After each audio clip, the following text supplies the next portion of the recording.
Pinaka hinahangaan mo? Meron bang babaeng hinahangaan ng isang tulad mo na maginoo pero medyo bastos?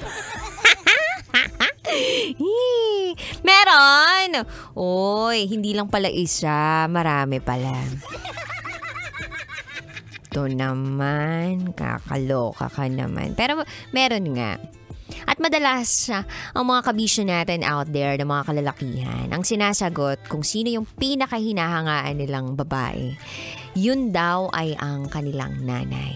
Oh, kung hindi nanay nila, asawa nila. Bakit kamo? Kasi kahit hindi gamit yung kanilang asawa, para pa rin nagmimistulang gamit. Especially parang baril. Oo. Uma-armalite. Paggising sa umaga, ay parang torotot yung ginawa ko. Mas malupit pa kay Glock 9 mag-rap. Special talent yun. O hindi, pero hinahangaan dahil sa pag-aalaga, sa pagsisilbi, sa pagmamahal, sa paggawa ng mga bagay na napakarami, napakatindi ng sakripisyo, gumugugol ng oras, pero ginagawa pa rin. Kaya sa lahat po ng mga kababaihan out there, Happy Women International Day. Tama ba? Happy International Women's Day. Ayun pala. Sa inyong lahat. May boses ka, babae ka, gawin mo kung ano ang nararapat para sa iyo. At para sa mga kabisyo po namin out there na mga nagmamahal ng kababaihan, ipagpatuloy nyo lang ang pagmamahal sa mga babae ninyo. Sa mga minamahal ninyo sa buhay. Pero sana kung asawa yan, isa lang. Wala namang masama kung dadamihan mo walang masama doon as long as alam nung bawat isa na marami sila. Transparency is the key. Charot lang with that. Anyway, kabisyo, Happy Women's Month. Happy International Women's Day. Mabuhay lahat ng mga kababaihan. At mabuhay po lahat ng hindi mga nambababae. Dahil dyan, magtatagal kayo sa mundong ito. Sana ipalaganap pa rin nyo ang inyong mga misyon sa buhay at yun ay maging loyal, committed at faithful. Konti na lang kayo, kaya sana dumami po kayo para konti na lang yung masaktan. At kung sakali man talagang sira ulo kayo, loko-loko, ganyan, sana matagpuan na lang po ninyo yung mga loko-loko rin. Para match na kayo. Huwag po kayong magjojowa o mag-aasawa ng matino kung kayo loko-loko. Pahihirapan niyo po yung buhay niyo.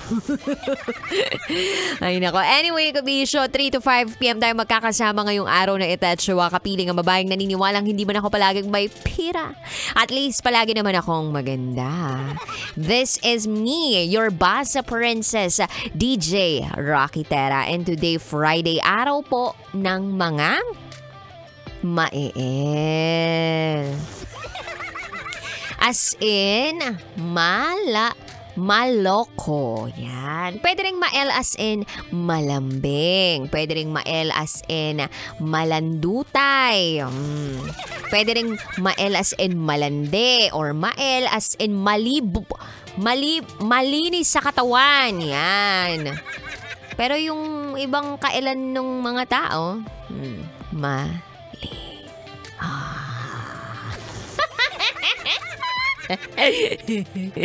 So, eto na po ang patikim ng SPG as in Super Packinern Secret Farm.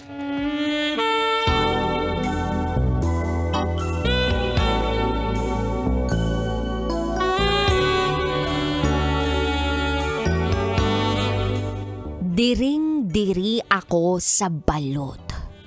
Pero palong-palo naman akong sumubo ng itlog ng... Ay. OMG, diring-diri sa balot pero palong-palong sumubo ng itlog. Nang alin? Maraming klase ng itlog Lahat naman nasasalat. Lahat din naman pwedeng isubo. Depende lang sa kung anong gusto mong pagkakaluto. Yan. Pwedeng sunny side up yung itlog. Pwede rin namang binating itlog.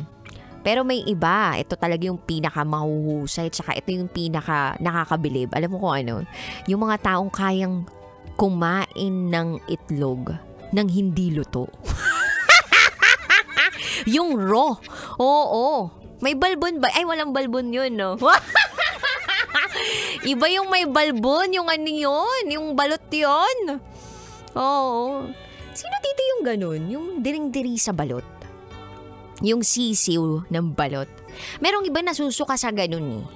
Pero hindi ko kasi alam yung pakiramdam ng ganun. Alam niyo kung bakit? Kasi mahilig talaga akong kumain ng balot. Favorite ko yung sabaw. Favorite ko yun yung kapag sa gabi may naglalako ng balot. Or kahit hindi nga naglalako, yung kahit yung may pwesto siya tapos pupuntahan mo. Tapos kukuha ka lang dun ng isa, yung mainit-init pa, yung parang hindi mo kayang hawakan, lalong-lalo na kung wala ka namang kalyo sa kamay. Tapos, gusto mo yung talagang tinimpla nilang suka, yung medyo maanghang pa. Tapos, bubudburan mo ng konting asin, hihigupin mo yung sabaw. Ay, ang sarap. Kaya di ko gets yung iba na nandidiri eh. Yung pag nakita raw nila yung sisiw, parang ayaw na nilang kainin. Pero ang weird kasi, hindi nila kayang kainin yung balot. Pero yung ibang klase ng itlog, kaya. Eh yun, alam ko mabalahibo din yun eh. Tsaka hindi malinis minsan, diba? Oh, ano ba yun? Anyway, abangan mo yan sa aking pagbabalik. Kasama mo si DJ Rocky. And you are listening here sa stasyong number 1. Sa mga pet malong manggapang sa Kakalsadahan. 90.7 Law Radio. Kailangan pa bang i-memorize yan? Basic. Up next is SPG as in Super Pagganern Secret File. Sinira ng tatay ko ang pagkababae ko. Siya! May secret affair kami ng office mate ko. Hindi ko matigilan kasi sobrang galing niya sa... Rocky's Secret Files. Secret Files. It's the kind of bleep you never knew existed. Kunwari inosente pero boy naman pala. Rocky's Secret Files. Secret Files.